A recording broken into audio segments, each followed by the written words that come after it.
Akkam jirtu dhaggeeffatoota keenya oduu ganama kanaaf qabadhee isinii dhiyaadhee isin biraan gahuudhaaf tokko lama jedhee dhufeera. Ganama kanaa oduunan isinii qabadhee dhiyaadhu jalqaba irratti dubbii sagalee Waaqayyoo keessaa dubbiseen oduu sattaanuu isinitti himuuf nan jedha. Kas jedha dubbiin sagalee Waaqayyoo maqaa gooftaa Yesuusiin nan dubbisa. Lewwota 18 lakkoofsa 22 irraa akkas jedha.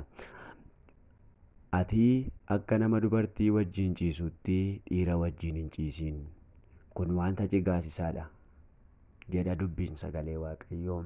Maaliif kana kaaftee? Kun maaliif barbaachisaa? Kunuun maal nu godha jettanii yoo na gaafattan deebiinsaa kunootiin.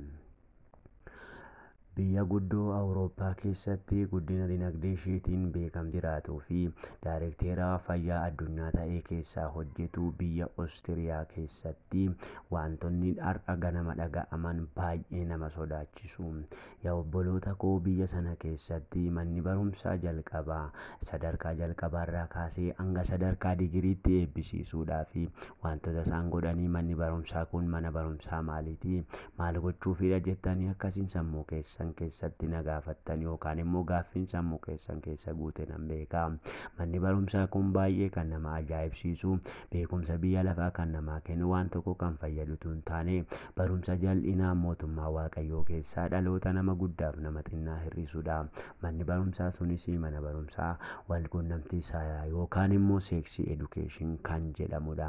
Manni barumsaa kun waan inni gaafatu namni tokko waggaa 16 ol yoo ta'e, dhiiras durbas yoo ta'e barachuu akka danda'utu beeksifame. Manni barumsaa kun kan nama dhibee nama hin dhiifne, wanti nama sodaachisu mana barumsaa sana keessatti wantoonni hojjetaman piraktikaaliidhaan yookaan immoo wanta qabatamaadhaanidha. Kanaaf yaa obboloota koo, seexanni bara kana hidhatee waan inni ka'eefidha. Dubbiin sagalee Waaqayyoos kanan isinii dubbiseef kanaafidha. Kan waan hundumaa dursu, kan jalqaba waan hundumaa ta'u dubbii sagalee Waaqayyooti. Dubbiin sagalee Waaqayyoo waa'ee jaroota kanaa ammas akkas jedha. Warroonni illuminaatii yookaan immoo hojjettoonni seexanaa waan isaan gochaa jiran guyyaadhaa gara guyyaatti gurra namaatti kan hin tolle, kan nama jibbisiisuu fi kan nama sodaachisuu fi wanta jigaasisaa kan nama rom'isiisuu, sammuu namaa kan nyaatuu fi jireenya namaa kan dadhabsiisudha. Dubbiin sagalee Waaqayyoo Lewwota 20:13 irrattis akkas jedha. Namni tokko akka nama dubartii bira ga'utti dhiira bira yoo ga'e, isaan lamaanuu wanta jigaasisaa waan hojjetaniif mama malee haa ajjeefaman. Dhiigni isaanis mataa isaanii irraa haa barbaadamu jedha. Kanaaf yaa dhaggeeffatoota keenya, dubbiin anarra kaase kun kana fakkaata. Garuu addunyaan kun dubbii kana lamaan irra darbuudhaan, isa kana sodaachuu dadhabuudhaan, kiristaanonni akka gowwootaatti dubbii sagalee Waaqayyoo isa bara baraan jiraatu kana immoo akka gowwummaatti lakkaa'uudhaan, addunyaan kun ani gaafan du'uu gara gubannaa bara baraa yookaan immoo gara gubannaa isaa si'ool nan dhaqa jechuudhaan namoonni tokko tokko dhaadannoo garaa garaa dhaggeessisaniiru. Namoonni beekamoon akka Eleen Maaksii sooressi addunyaa kanaa, namoonni tokko tokko, artistoonni tokko tokko gara gubannaa bara baraa dhaquun gammachuu guddaa fi ulfina akka isaaniif ta'e gammachuudhaan eegaa kan jiran jiraachuu isaanii miidiyoonni tokko tokko gabaasanii jiru. Yaa dhaggeeffatoota keenya, isa kana duwwaa odoo hin taane wanti nama ajaa'ibee nama hin dhiifne, wanti garaa nama nyaatu, sammuu nama nyaatu, wantoota baay'ee dhaga'amaa jira. Biyya keenya kana keessatti wantoonni tokko tokko gaggeeffamaa jiru. Ulfinni Waaqayyoof kennamuuf malee, ulfinni Yesuus Kiristoosiif kennamuu malee uumamaaf dabarfamee yeroo inni kennamaa jiru miidiyaalee garaa garaa irratti hin dhageessu. Dubbachuudhaaf haala nama wallaashisa. Yoo dhiisan nama nyaata, yoo dubbatan immoo akkaataa isaan nama dhabsiisa.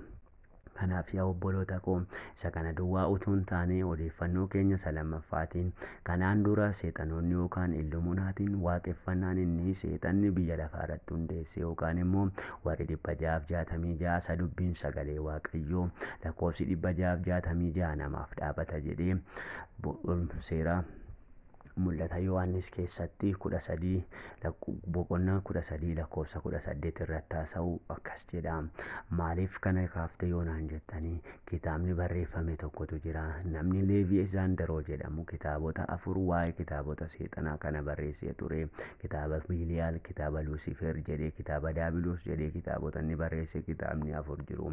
Har'a garuu adda ta'e kitaaba qulqulluu keessaa san akka amma isinii dubbise Leewwota 18 fi 20 irra isa jiru.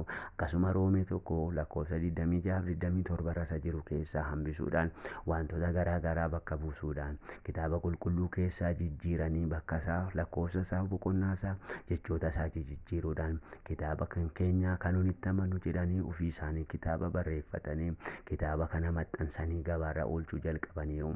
Paasterri Ameerikaa tokko maqaa isaati yoon beekuu baadhee mana amantaa keessatti yookaan immoo iddoo aarsaa dhaabatee kitaaba sana bitee ofiisaa ilaalee hojii isaanii isa sobaa saaxilaa bakkee baasaa akka inni jiru suuraaleen garaa garaa deddeebi'anii argisiifamaa turaniiru.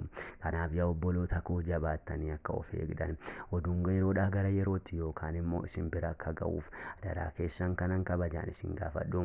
Sheer, laayik, sabiskiraayib gochuudhaan odeeffannoo kanaa fi kan kana fakkaatan isin fayyadu. Namoonni kanan beekne kanan dhageenye waan jiran hiriyoota keessaniif sheer akka gootan daawunlood gochuudhaan illee dhaggeeffachuu akka dandeessan dubbii sagalee Waaqayyoo wajjin wal bira qabdanii ilaaluu akka dandeessan kabajaan isin gaafadha.